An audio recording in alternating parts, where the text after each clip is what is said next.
Pépite ou Pépin, c'est le podcast sans langue de bois et sans tabou autour de l'investissement immobilier et de l'entrepreneuriat, mais pas que.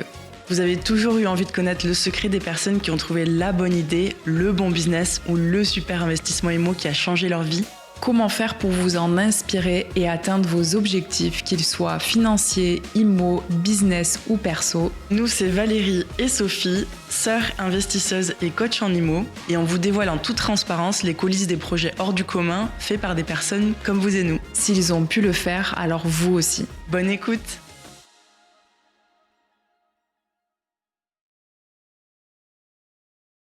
Hello Loélie, bienvenue Hello. sur le podcast. Merci. Merci beaucoup d'avoir accepté notre invitation. On est très ravis de t'avoir avec nous aujourd'hui.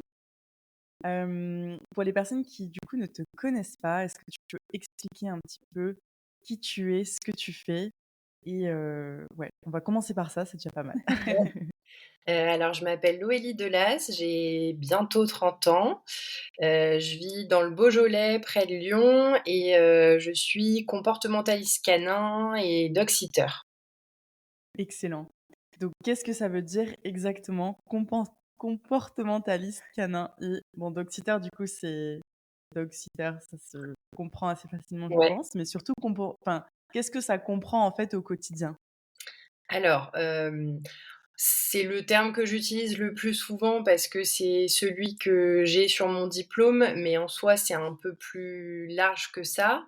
Moi, ce que je propose du coup en accompagnement à mes clients, c'est, de les aider à mieux comprendre, et à analyser le comportement de leur chien, pour comprendre du coup certains comportements jugés indésirables par les clients et pour pouvoir derrière du coup, hem éduquer ou rééduquer le chien, mais vraiment en prenant en compte le comportement et le bien-être du chien et pas seulement en tenant compte des exigences, de l'humain.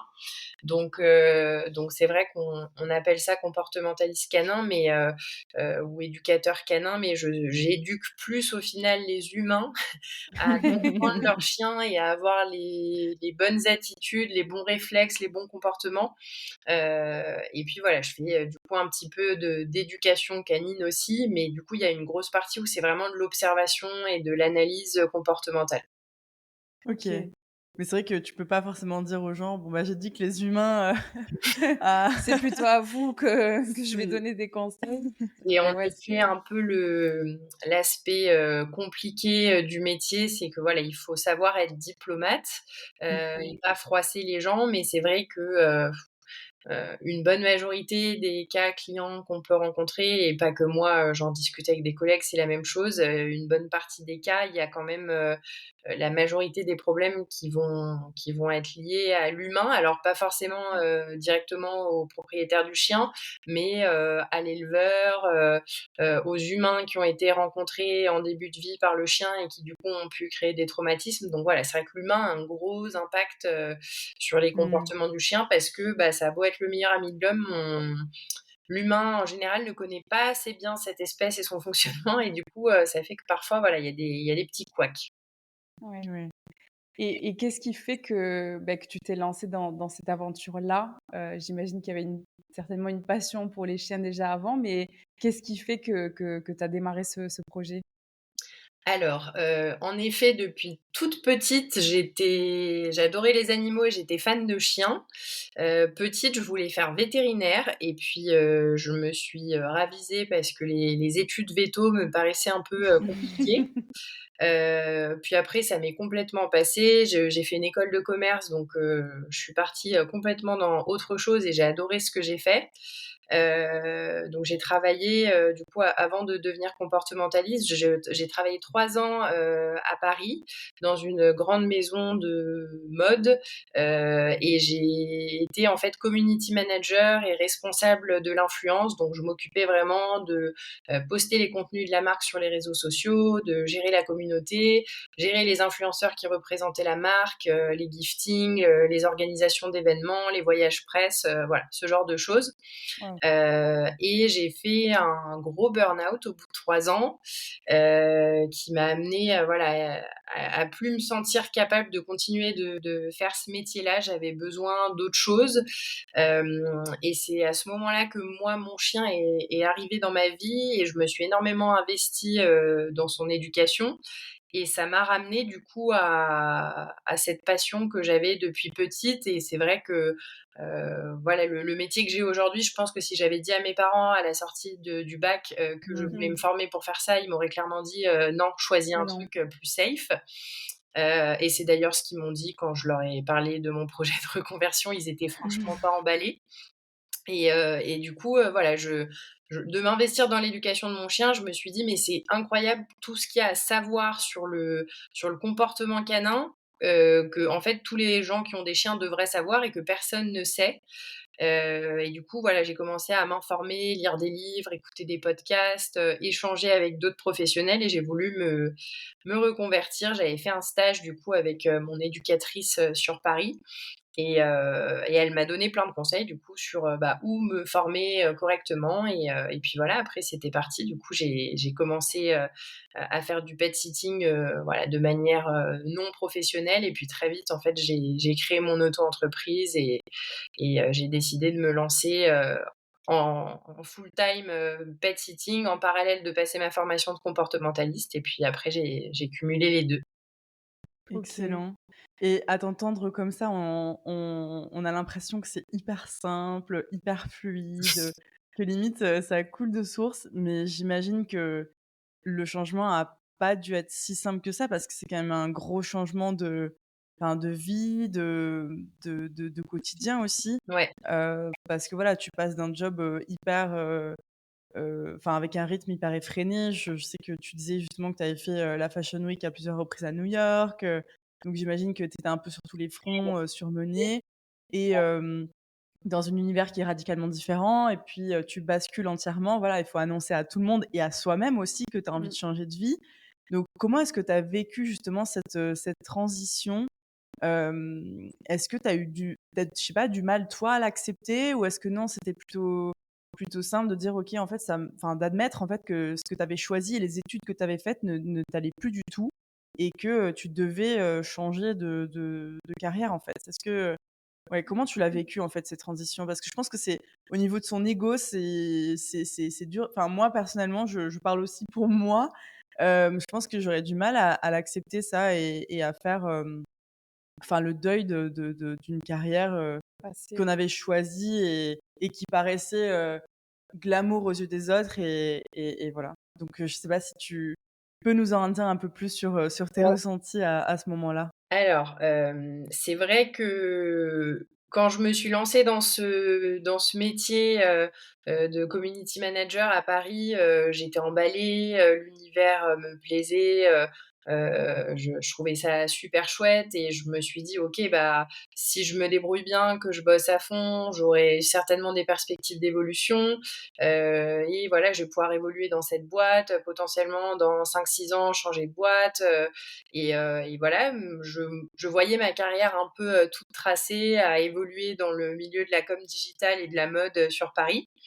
Bien que, voilà, j'étais quand même lyonnaise d'origine et c'est vrai que la vie parisienne, il y avait des bons côtés, mais je me voyais pas vivre à Paris non plus toute ma vie. Donc c'était déjà un peu un questionnement de me dire, à 40 ans, j'ai pas envie d'avoir un job qui me plaît pas à Lyon dans une petite boîte après avoir eu la chance de bosser dans des grosses marques comme ça à Paris et en même temps, pas envie de rester à Paris toute ma vie. Donc il y avait un peu un dilemme, mais je me disais: «Bon, on n'en est pas là, on verra plus tard». Et en fait, au moment, de mon burn-out, je suis tellement tombée bas, j'ai tellement sombré, moralement que la reconversion, ça a été une évidence, en fait et ça a pas du tout été compliqué pour moi. Moi, j'étais ultra sûre de moi. Quand j'ai commencé justement à garder, en fait, c'est venu aussi, c'est venu de mon chien et c'est venu de mes amis qui avaient pris des chiens pendant le confinement et qui, au déconfinement, bah, retournaient bosser, ne pouvaient pas s'occuper de leur chien et qui ont du coup qui m'ont dit: «Bah, vu que tu es en arrêt maladie, est-ce que tu peux me garder mon chien?»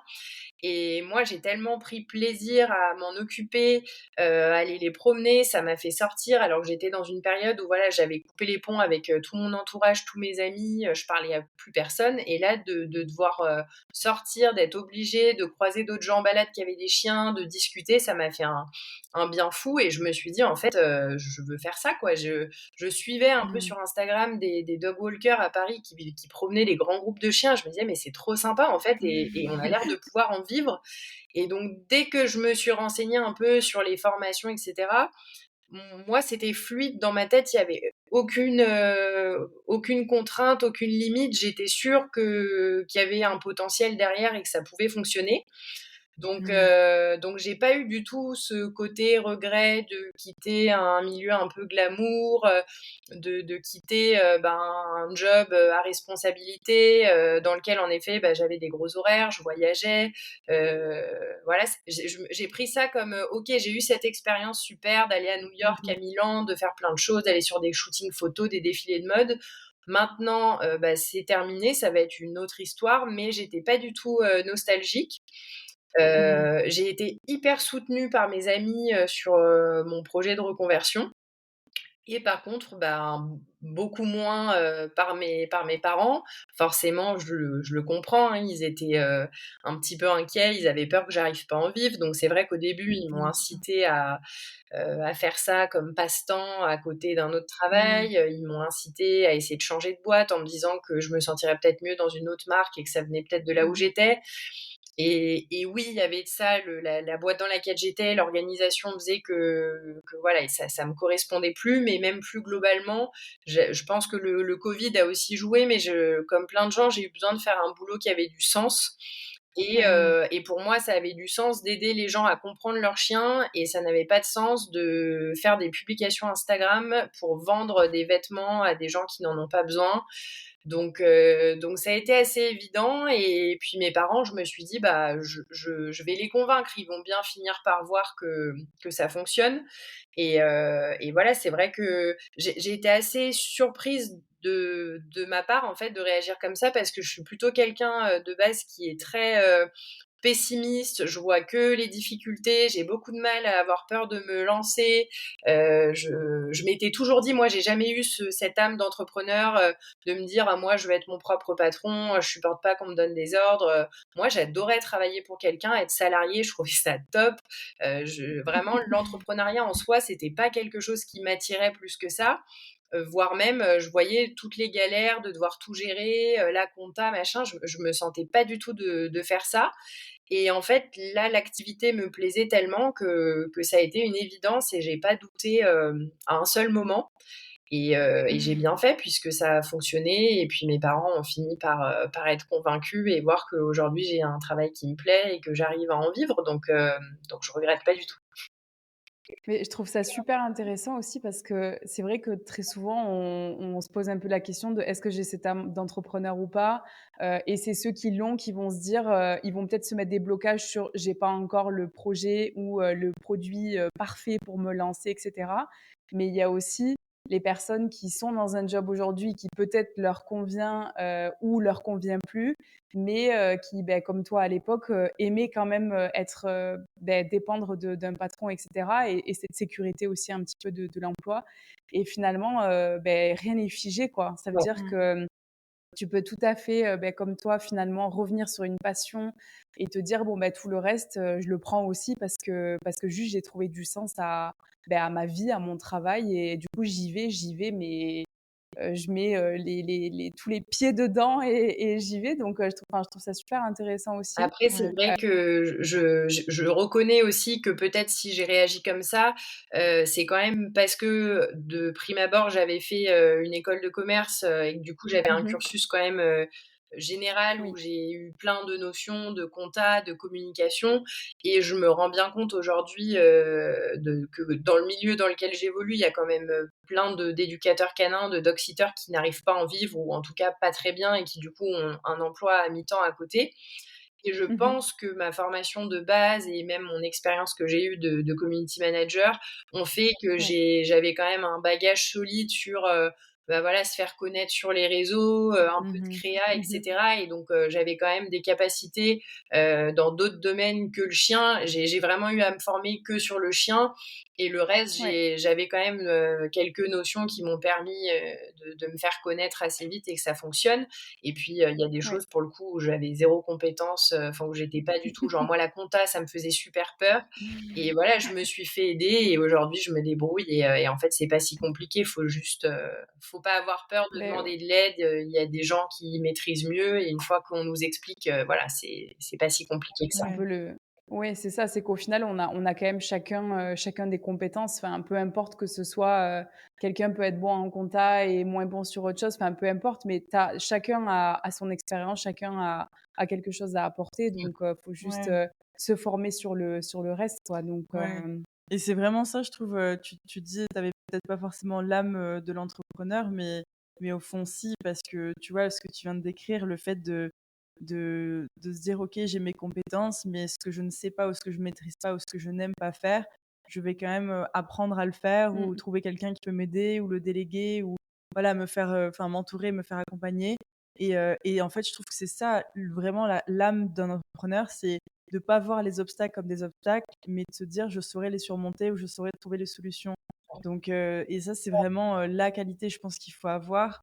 Tout s'apprend, tout se délègue et on peut construire une boîte, même avec très peu de connaissances, mmh. mais avec beaucoup de volonté et de curiosité d'apprendre, les bonnes choses. Et du coup, justement, j'allais te poser la question de comment est-ce que tu as trouvé tes 1ers clients? En tout cas, comment est-ce que tu as démarré ton business? Parce que donc tu t'es dit: «OK, il y a eu ce flow un peu naturel de tu as eu ton chien, tu as eu des potes qui t'ont confié, des chiens, pendant ton arrêt maladie et donc naturellement, tu t'es dit: «Je me tourne vers ça». Comment est-ce que tu as structuré les choses? Parce que tu parlais de formation aussi tout à l'heure, donc tu t'es formé un peu sur, l'aspect, chien.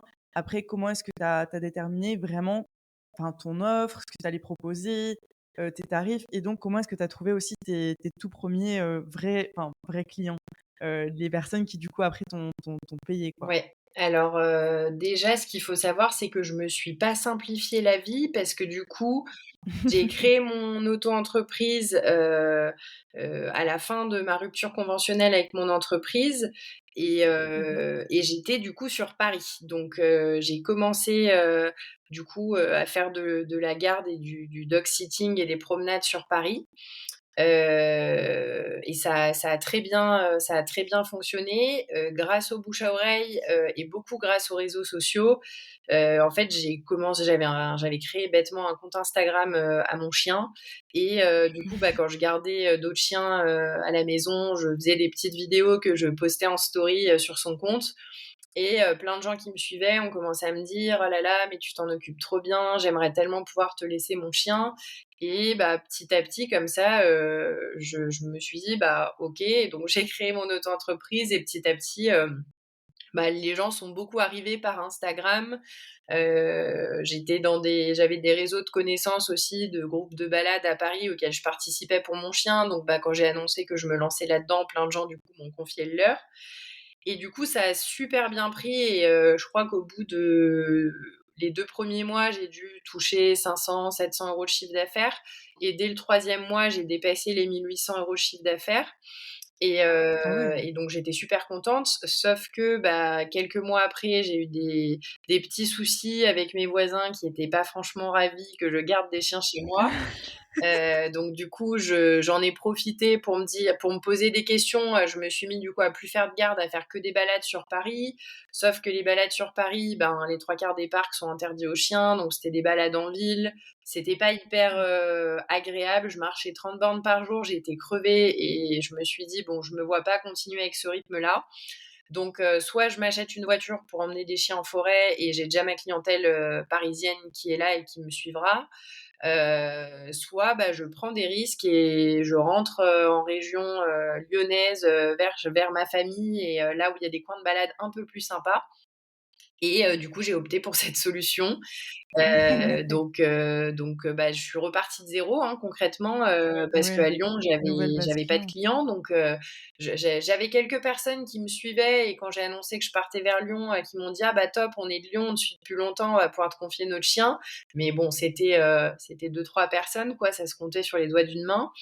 Et du coup, très vite, quand je me suis installée chez mes parents le temps, que mon entreprise se lance, mes parents, du coup, ils sont en pleine campagne à 30 minutes de Lyon. Moi, mon but, c'était de développer mon activité vers chez eux parce que j'en avais marre de vivre en ville et j'avais besoin de vivre à la campagne, d'avoir des champs, des forêts à proximité pour, promener mon Mmh. chien. Donc je me suis dit: «Je tente de développer mon activité vers chez eux et si ça fonctionne pas, bah, tant pis, je m'installerai en centre-ville de Lyon parce que là-bas, je sais que ça fonctionnera». Il y aura de la demande, Donc, ouais. bah, je m'y suis mis à fond sur les réseaux. J'ai fait des petites cartes de visite, des flyers où j'expliquais un peu mes services. J'en ai distribué, dans toutes les animaleries, les vétos. Je suis allée me présenter à tous les vétos, les toiletteurs, qu'il y avait, autour de chez moi. Et bon, il y en a où il y a eu du feeling et qui m'ont ramené des clients, d'autres où je sais pas trop si ça a fonctionné, mais en tout cas, tout mis bout à bout a fait que j'ai eu un client, puis un autre et le client content parlait de moi à des potes à lui, puis à des voisins et donc en fait, la plupart de mes clients que j'ai aujourd'hui, se connaissent entre eux et ce sont des connaissances et par le bouche à oreille, ils se sont tous, parlé de moi et donc c'est vrai que du coup, j'ai vraiment la moitié de ma clientèle que j'ai eue grâce au bouche à oreille et l'autre moitié que j'ai eue, grâce aux réseaux sociaux. Il y en a aussi beaucoup qui me disent qu'ils m'ont trouvée comme ça. Voilà, je trouve que c'est une chance, de capter des gens par ces 2 biais-là. Et Ouais. une fois que j'ai eu des clients, donc là, comme pour Paris, assez vite, en fait, les 2 premiers mois, voilà, je devais, faire du 500-800 € de chiffre d'affaires et puis très vite, à partir du troisième mois, j'ai commencé à pareil, à dépasser les 1 500 je crois et assez vite, du coup, à pouvoir me verser un petit salaire. Donc heu, donc voilà et depuis que j'ai commencé, ça fait, 2 ans maintenant, mon chiffre d'affaires a fait, augmenter, progressivement. Alors c'est pas des augmentations, démesurées, ça augmente vite au début, puis après ça stagne un petit peu, mais en tout cas, voilà, ça continue d'augmenter encore donc je m'estime, très chanceuse, même si je travaille pour ça. Et mon offre, je l'ai fait évoluer, au fil du temps. Quand je suis arrivée, je me suis un petit peu basée sur, la concurrence qu'il y avait autour de chez moi, quels étaient leurs prix, puis je me Mmh. suis quand même aussi basée sur, moi qui ai pas trop confiance en moi, je me suis quand même dit: «J'ai quand même des compétences, je propose quand même un service, qui est plus qualitatif que ce que d'autres peuvent proposer, donc en fait, si Mmh. j'estime que ça vaut plus, et ben, je peux proposer plus et c'est vrai que j'ai quand même des prix qui sont assez élevés par rapport aux concurrents que j'ai autour de chez moi et pour autant, bah, ça fonctionne bien et j'ai des clients donc voilà, Ouais. là-dessus, j'ai tâtonné petit à petit. Il y a des offres que je proposais, de promenade où, j'ai modifié un petit peu les prix. Au début, je faisais pas de frais de déplacement. Après, j'ai rajouté des frais de déplacement quand je m'éloignais d'une zone. Enfin voilà, j'ai tâtonné et de toute façon, on est obligé au début quand on se lance, on peut pas avoir son offre finale qui Ouais. est établie. On se Ouais. rend compte qu'il y a certaines choses qui sont pas cohérentes et voilà, on ajuste, au Mmh. bout de quelques mois et puis après ça roule tout seul, quoi. Oui, c'est Ouais. qu'au début, soit déjà effectivement, on n'ose pas trop, Ouais. on a un peu du mal, on se sent pas légitime d'afficher un prix et comme tu dis, il y a aussi des choses, même si on a l'impression de prendre tout en compte, il y a des fois où dans le fonctionnement, tu te dis: «Bon, ben, en fait, ça c'est pas possible, je perds trop d'argent là-dessus ou je perds trop de temps» et c'est ça aussi où je pense que pour les personnes qui nous écoutent et qui, voilà, qui se lancent dans des projets et tout, c'est OK aussi de remanier certaines choses ou le contenu d'une offre aussi, si tu te Mmh. rends compte qu'il y a un truc que tu ne peux plus Mmh. faire ou plus proposer à tes clients parce que, soit tu plus aligné avec ça ou en tout cas, voilà, ça rentre Genre les pas, 30 bornes par jour, Ouais, ouais, les voilà. je faisais beaucoup de kilomètres et c'est vrai que c'était pas rentable pour moi, c'était pas pratique. Au début, j'ai pendant 2 mois, j'allais récupérer des chiens sur Lyon, donc à 40 minutes de chez moi. Je le faisais 1 ou 2 fois par semaines et très vite, j'ai arrêté. Après, ça m'a aussi permis de me faire connaître, quand au début, j'avais pas de Ouais. clients et que j'avais de la demande que sur Lyon, bah, ça me permettait de, voilà, de poster des stories, des balades, que les gens voient un peu comment je travaille et puis petit à petit, j'ai Ouais. resserré, mon périmètre et j'ai eu la chance aussi, je dois le dire, d'avoir des clients super et pour la petite anecdote, j'ai un client qui est expert comptable, et quand je lui ai dit mes tarifs pour promener sa chienne, je lui avais dit, bah, voilà, pour les 2 heures de balade, c'est 30 €. Il m'avait dit: «Mais ma pauvre fille, tu folle» et je me suis dit: «Merde, il va me dire que c'est trop cher» et il m'a dit: «Mais 30 € pour 2 heures de balade, tu dois gérer les chiens, le stress que c'est, tu as le temps de trajet, tu dois récupérer tous les chiens, tu viens jusqu'ici, c'est à tant de minutes de chez toi». Il me dit: «Moi, je sais ce que ça te coûte et ce qui te reste réellement derrière» et il m'a dit: «30, c'est pas assez, donc voilà, moi, je te donnerai 40 € et j'ai trouvé ça trop gentil. Alors, tous les clients Génial. ne sont pas comme ça, mais en tout cas, de me dire ça, il m'a fait prendre conscience aussi que, voilà, il fallait pas que je dévalorise mon travail Ouais. et qu'il fallait Ouais. pas que j'ai peur. Enfin, il m'a dit: «Toi, tu as besoin de temps pour vivre et ben, tu dois aussi te baser là-dessus pour caler tes tarifs et si les Mmh. gens, ils ont pas les moyens de se payer tes services, tant pis pour eux» et c'est vrai que Ouais. j'ai beaucoup Ouais. de collègues avec qui j'en parle dans d'autres régions en France qui me disent: «Mais comment tu fais? Moi, j'ose pas mettre des tarifs comme ça, je vais perdre mes clients et cetera. Moi, je suis dans une région où les gens ont pas autant de moyens et je tiens à le dire, j'ai pas que des clients qui ont des gros moyens. C'est vrai que je suis dans une région où il y a des gens qui ont des moyens et qui peuvent se permettre de payer 200 ou 300 € par mois de balade pour leur chien. Mais j'ai aussi des clients qui payent les mêmes sommes et qui sont des jeunes couples qui ont moins de revenus, qui Mmh. sont plus modestes, mais juste qui, en fait, leur chien, c'est leur priorité et ils sont prêts à mettre une Ouais. telle somme Ouais. dedans.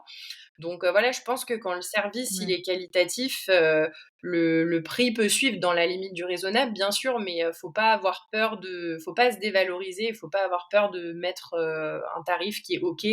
Après, on Ouais. n'augmente pas ses tarifs tous les jours, bien sûr, mais moi, les 2 fois où j'ai augmenté mes tarifs, mes clients, ils ont totalement compris et j'ai pas perdu de clients, quoi. Ouais. Ouais, c'est clair, je trouve que enfin, c'est 100 cohérent ce que tu viens de dire. C'est vraiment une question de priorité. Enfin, il y en a, ils touchent un SMIC, mais ils arrivent à claquer 300 balles de clope tous les mois, c'est parce qu'ils ont envie de Mmh, claquer 300 balles de clope tous les exact. mois. Donc ils pourraient le mettre dans autre chose et voilà, chacun a ses priorités et chacun fait ses choix avec son argent et comme tu dis, il y en a, voilà, ils ont peut-être pas, des gros moyens, mais leur priorité absolue, c'est leur chien et dans ce cas-là, ils vont mettre, ces 200 ou 300 € là-dedans et voilà, ils ont choisi et je pense que, il faut pas, comme tu dis, avoir peur parce que, de toute façon, le service que tu proposes, enfin, les prix, il faut qu'ils reflètent aussi. À un moment donné, si tes prix sont trop bas, les gens, enfin, voilà, ils se disent, peut-être que justement, ça peut rebuter des gens parce qu'ils se disent: «Mais c'est pas possible, enfin, elle demande que 30 € pour 2 heures de balade, qu'est-ce qu'elle fait avec mon chien, en fait? Est-ce qu'elle va vraiment le balader?» tu vois? Hem ou alors justement tu peux avoir des gens qui en profitent aussi parce que, ben, si tes tarifs sont trop bas, tu peux aussi attirer les mauvaises personnes qui vont trop en demander, les personnes, qui ont moins de moyens, qui vont t'en demander trop, qui sont peut-être des mauvais payeurs après derrière. Enfin, Mmh. je sais que justement proposer un service premium, surtout pour des choses enfin des activités comme toi tu fais, tu peux aussi attirer des clients qui sont peut-être, un peu moins chiant et voilà donc faut pas avoir peur de ça, 100 d'accord. Il faut pas, après je pense qu'une fois que tu as fixé tes prix, si tu fais des augmentations régulièrement, tes clients au bout d'un moment, ils Oui, vont se dire aussi: «Bon, il y a un moment donné, mets-toi d'accord, avec toi-même et arrête d'augmenter» parce que c'est dur d'expliquer des augmentations à des ouais. clients qui existent déjà. Par contre, voilà, tu peux clairement te permettre de les augmenter, même avec des nouveaux clients et de quand même les réétudier si vraiment tu vois que c'est plutôt cohérent avec la qualité des services que tu Ouais. proposes, 100. Vas-y. Ouais, j'allais dire et du coup, donc tu nous disais, tu as quand même, entre guillemets, «rapidement», pu vivre de cette activité ou en tout cas avoir un chiffre d'affaires qui a vite commencé à croître aussi. Est-ce que c'est à ce moment-là que tes parents, ils ont vu du coup l'opportunité du projet? Enfin, est-ce que c'est des choses que tu as rediscutées avec eux au fur et à mesure? Enfin, à quel moment est-ce que vraiment ils se sont dit: «Bon OK, tu pris la bonne décision, on te soutient maintenant à 100%»? Bah, assez vite, j'ai réussi à me dégager un chiffre d'affaires et donc un un salaire, qui m'a permis de me prendre un appart et de partir de chez eux. Donc déjà, ils ont vu qu'à partir de ce moment-là, c'est que ça Victoire, c'est roulait. bon. C'était OK. Ils ont vu de toute façon que quand même, mon chiffre d'affaires ne faisait qu'augmenter, donc a priori, il y avait pas de raison, que d'un coup ça rebaisse. Et c'est vrai que moi j'ai pris conscience de certaines choses sur l'activité au fur et à mesure où c'est vrai que, bah, une fois que j'avais mes clients réguliers, je me suis dit: «Bon, bah, c'est bon maintenant, c'est tranquille, je vais avoir que des clients en plus, ça va faire qu'augmenter». Dans la réalité des choses, je me suis rendu compte que, bah, voilà, il y avait des très bons Tu clients en que perds j'avais, aussi. que j'ai perdus par moment parce que, bah, eux-mêmes avaient des difficultés financières ou qu'il y en a qui Mmh. déménagent. Donc voilà, on peut perdre, bah, 1 client ou 2, mais bah, on en retrouve un autre à la place. Et donc en fait, j'ai réussi à avoir un flux constant de clients habituels, où je m'occupe des chiens chaque semaine. Et du coup, c'est vrai que j'avais quand même une certaine stabilité. Donc mes parents assez vite, ils ont été rassurés, en tout cas sur l'aspect financier. Après ce qui les inquiète encore un peu, bah, c'est l'aspect, la sécurité de l'emploi. Si, demain je me casse la jambe en balade, et que je peux Mmh. plus bosser pendant Mmh. plusieurs mois, bah, c'est sûr que je vais être un peu en difficulté financière pendant quelques mois. Ils sont inquiets que je puisse pas emprunter un jour pour acheter une maison. Ma mère aussi, elle est un peu inquiète, justement qu'un jour je regrette d'avoir fait ce choix de carrière et que si je veux revenir en arrière, bah, je puisse plus retrouver un job, plus classique parce que, je serai plus assez compétente. Et je pensais avoir peur de ça, et d'un autre côté, je me dis: «J'ai tellement réussi à faire un virage, radical dans ma carrière que si j'ai réussi à faire ça et que ça marche, je pourrais le refaire dans l'autre sens, ou je pourrais monter un autre Ouais, business demain et devenir, Ouais. je sais pas, hypnothérapeute ou j'en sais rien, mais en tout cas, voilà, je me Mmh. dis: C'est possible, c'est qu'une question de volonté, il faut se de renseigner, il faut volonté. faire les choses bien, il faut bosser pour que ça marche, mais si on le fait, ça marche, quoi». Ouais. Absolument. Ouais, je suis d'accord qu'on est quand même une génération où enfin, je peux comprendre que du coup, la génération de tes parents, de nos parents ou même plus âgés encore, bah, ils ont un peu plus de crainte par rapport à ces virages que nous, on est capable de prendre avec, un peu de trop de légèreté peut-être. Mais c'est vrai que je suis d'accord avec ce que tu dis, c'est que, voilà, tu as été capable de le faire une fois, pourquoi est-ce que tu serais pas capable de le refaire une deuxième ou une troisième fois si besoin? Hem Parce que c'est cette capacité à s'adapter, en fait, à des nouvelles situations, comme on dit tout à l'heure, cette volonté, cette curiosité d'apprendre de nouvelles choses. Donc, je suis Ouais, certaine aussi que voilà, puis une fois qu'on s'est enfin, prouvé ça, ouais, en tout cas, déjà Mmh. à soi-même, c'est qu'on est capable de le ouais. refaire et c'est normal. Je pense que nos proches, voilà, même s'ils nous soutiennent, au fond, c'est normal que Ouais, voilà, qu'ils aient ces craintes-là, mais enfin, en c'est tout cas, vrai que qu'ils veuillent nous protéger, quoi. objectivement, au final, quand on sort d'études, et qu'on se fait embaucher sur son premier job, bah, de la même manière, au final, on vient d'être formé, mais on n'a pas été formé à ce poste-là spécifiquement, au process de Mmh. cette entreprise, au logiciel, et on apprend une fois qu'on y est. En fait, on se remonte les Ouais. manches et on apprend. Donc je me dis, voilà, j'ai eu la chance, du coup, pendant mes études, de faire plein de stages dans plein de grosses boîtes, qui avaient que des fonctionnements différents, que sur des postes qui avaient rien à voir, et à chaque fois je m'en suis super bien sortie et très vite j'étais à l'aise sur mon poste. Donc je me dis, il y a pas de raison que si dans 6 ans j'ai envie de retrouver un job classique, que je ne puisse pas le faire. Et voilà, moi je Mmh. suis hyper à l'aise, aujourd'hui avec ce que je fais. Maintenant, c'est vrai que je sens, par rapport à ce que vous disiez tout à l'heure sur l'ego, le regard des gens quand on a un métier un peu atypique. Oui, je sens que, dans le regard des gens, j'ai un métier un peu drôle, un peu, enfin, c'est pas un vrai métier, quoi, pour eux. En soirée, quand je dis que je suis éducateur canin, s'il y a un chien, on me dit: «Ah bah, vas-y, montre-nous ce que tu sais faire», quoi. Ouais, ouais. Aïe, aïe, aïe. Voilà, c'est cliché. Et le fameux, «Et ça va ta petite boîte, Ouais. tu arrives à en vivre?» Ça aussi, Ça ouais. c'est la Mmh. punchline qui tue ça, mais ça, ça tu enfin, je pense que Malheureusement, malheureusement on l'aura, enfin on l'aura je dis «on» parce que nous c'est pareil, hein, il y a encore des gens qui nous disent alors qu'on est enfin on gère 3 sociétés, on est quoi? On est 11 dans la boîte, il y en a encore qui nous disent, «Et ça va, vous arrivez à vous payer avec, votre petite boîte?» Et tu es là en mode, Je vais c'est pas t'expliquer quoi. voilà et mais je pense que voilà, ça et c'est pour ça que je te posais la question parce que c'est vrai que moi, je l'ai eu au tout début, je me suis lancée parce que pareil, j'ai fait une école de commerce et je voyais, tous mes potes qui commençaient à avoir des postes, chez Google, chez Tesla, chez Uber, chez ci, chez ça et je lançais ma boîte et du coup, bah, c'était ces fameuses questions en mode, «Mais toi ça va, tu t'en sors, mais vous êtes combien dans ta boîte?» Et pareil, ce truc de par rapport aux employés, tant que j'avais pas d'autres employés enfin d'employés dans ma boîte, j'étais pas une Moi, on vraie me chef demande tout d'entreprise le entre temps si je guillemets. veux pas embaucher et non, je suis très bien toute seule. Mais ouais, mais ça c'est et au final, je trouve que c'est ça le plus important, c'est il y a tellement de façons de gagner de l'argent, il y a tellement de façons de créer une boîte que libre à toi de le faire à ta sauce, libre à toi de le faire comme ça te convient et mais c'est clair que pour pouvoir faire ça et vraiment s'épanouir dans son entreprise, dans son activité de freelance, il faut réussir à mettre de côté son ego et il faut réussir à ne pas tenir compte des remarques des autres et Mmh. c'est vrai que c'est pas facile à faire. Je sais que moi, j'ai eu beaucoup de mal au début.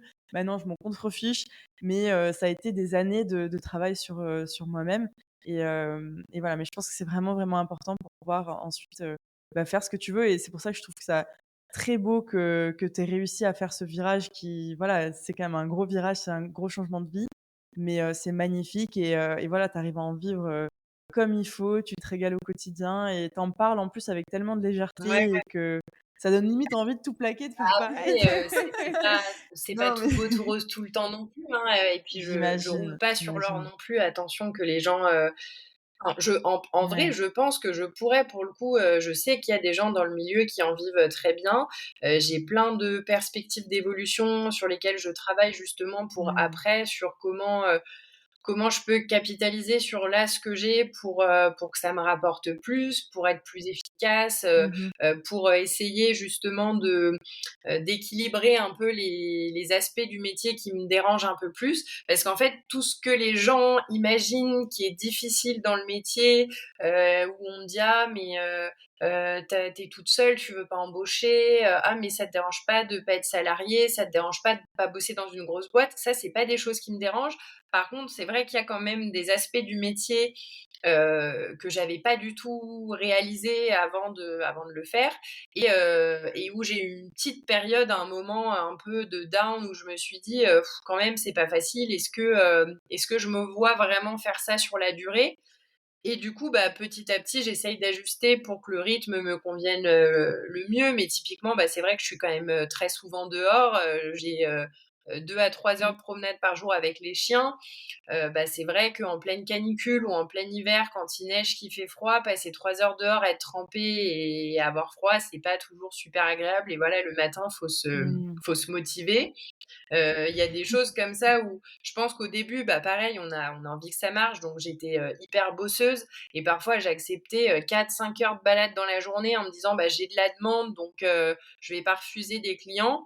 Et en fait, à m'en dégoûter, limite à me faire des énormes journées où j'étais rincée le soir et épuisée et maintenant, bah, j'apprends à me limiter, à me dire: «OK, c'est 2 heures de balade par jour max. Si j'ai plus de place, ben, soit les gens ils prennent un autre jour, soit tant pis».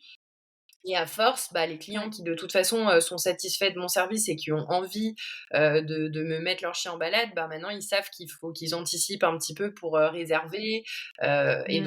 donc voilà. Mais c'est vrai qu'il y a eu un moment où je me suis dit: «Faut pas non plus que tu repartes en burn-out et que ça en pâtisse sur ta santé mentale». Parce que, bah, quand on est à son compte, c'est vrai qu'on a du mal à couper, hein, et c'est un peu ce qui m'avait fait Ouais, défaut c'est dans clair. mon job avant, c'est que voilà, c'était un job où je devais être tout le temps disponible pour la boîte, tout le temps recevoir des messages, etc.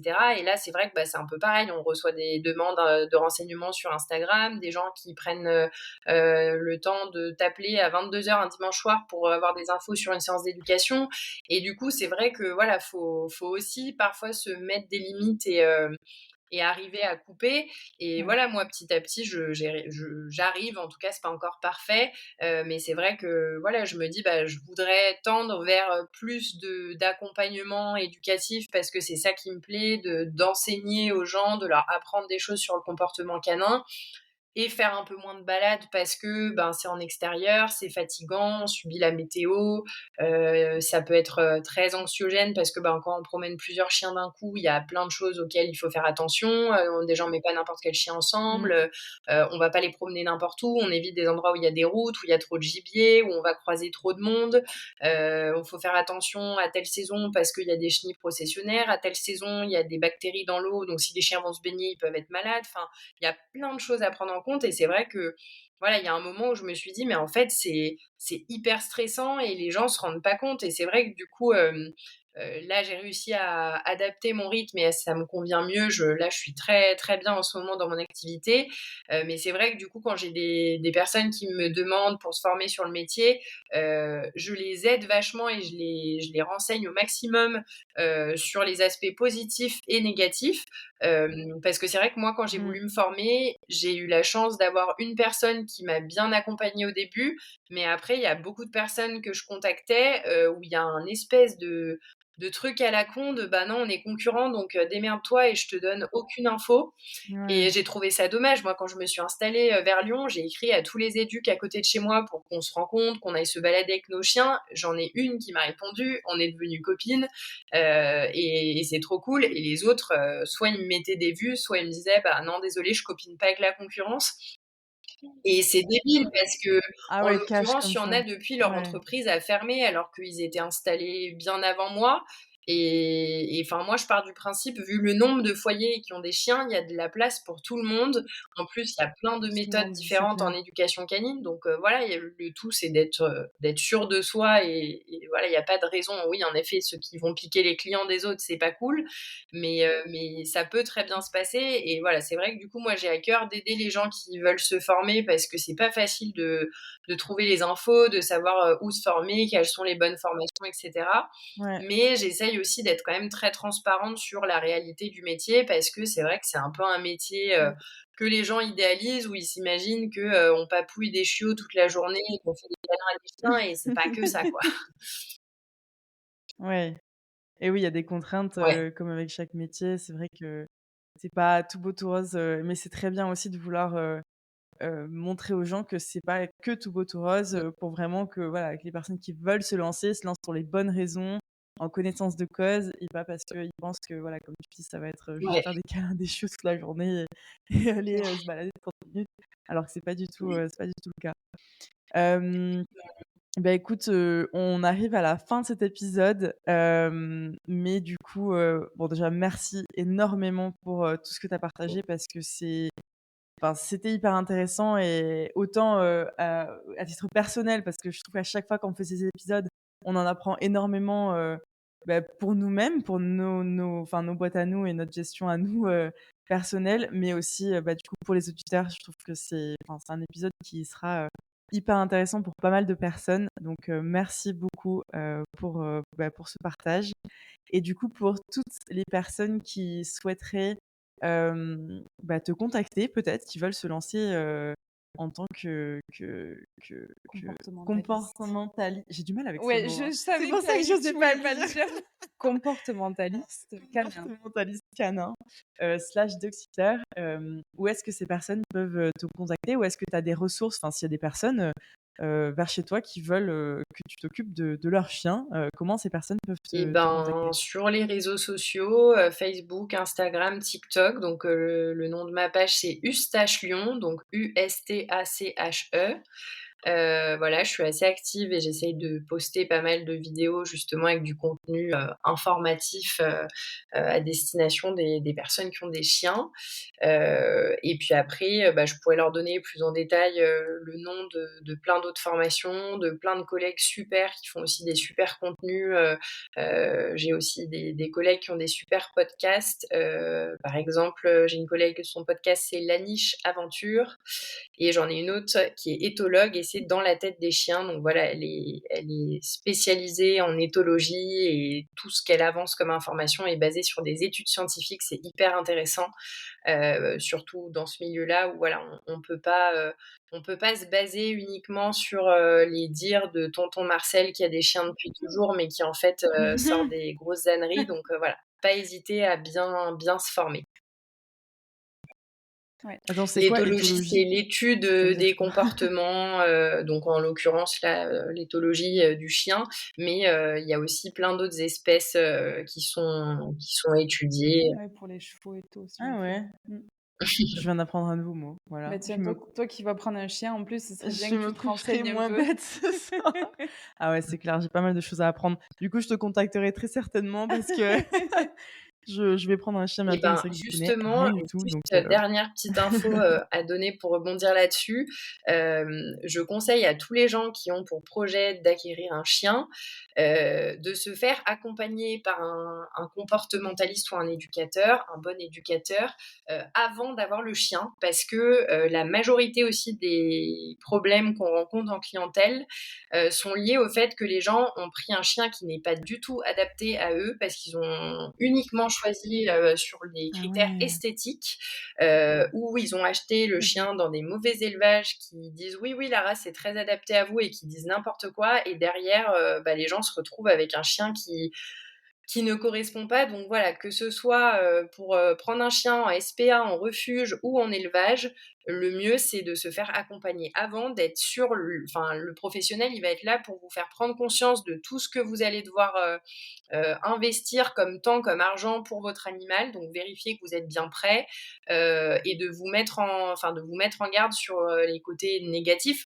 Il va aussi vous parler des côtés positifs, bien sûr, mais voilà, bien avoir en tête, Mmh.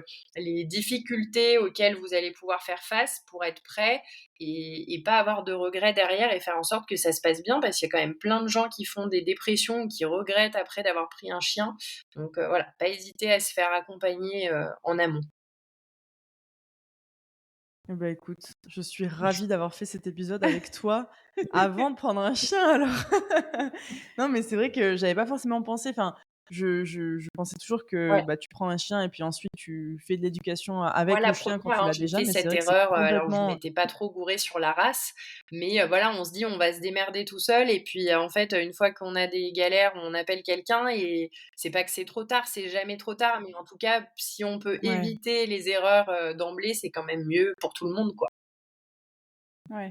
et Oui, oui. c'est vrai que le caractère du chien, en fonction de l'environnement dans lequel tu es et ce que tu peux lui offrir aussi au Mmh, quotidien, effectivement, va quand même, ouais. pas mal impacter, quoi. Absolument. Mmh. Bah, très bien. Eh bah, Bah, écoute, écoute, merci Merci beaucoup. à vous. merci beaucoup pour cet échange et Est-ce du coup, on mettra, en commentaire, enfin, dans la description Ouais, aussi on remettra le le lien, lien vers les pages que tu as mentionnées et vers les podcasts que tu as mentionnés aussi. Comme ouais. ça, les gens peuvent te retrouver et retrouver les ressources que tu as partagées avec nous. Et est-ce que tu aurais peut-être un dernier conseil à donner à quelqu'un qui, voilà, qui est dans une phase, peut-être pas facile dans un poste ou, en tout cas qui a envie de suivre un métier passion, qui aurait peur de se lancer? Est-ce que, tu aurais un dernier petit conseil à nous partager? De bien se renseigner, avant de se lancer, parce que quand même, c'est important de pas foncer tête baissée, sans avoir les infos. Mais par contre, une fois qu'on est bien renseigné et bien accompagné, surtout qu'il y a des personnes qui croient en nous, qui nous apportent des ressources et des infos, faut pas avoir peur, faut croire en soi, et voilà, faut juste se donner les moyens. C'est qu'une question de volonté et de se donner les moyens.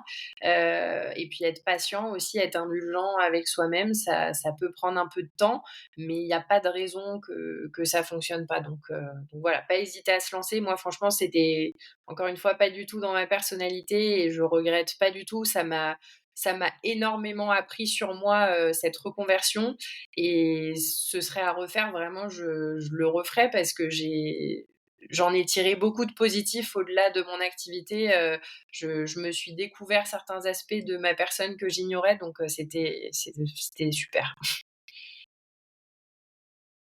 OK. Trop bien. Bah, écoute, en tout cas, bravo Merci. pour ce beau parcours Ouais. et comme disait Val tout à l'heure, ça va inspirer plus d'une personne, j'en suis sûre. Donc encore une fois, merci et bah, écoute, à très Merci à bientôt. vous, et Ouais. puis, à très À bientôt. bientôt.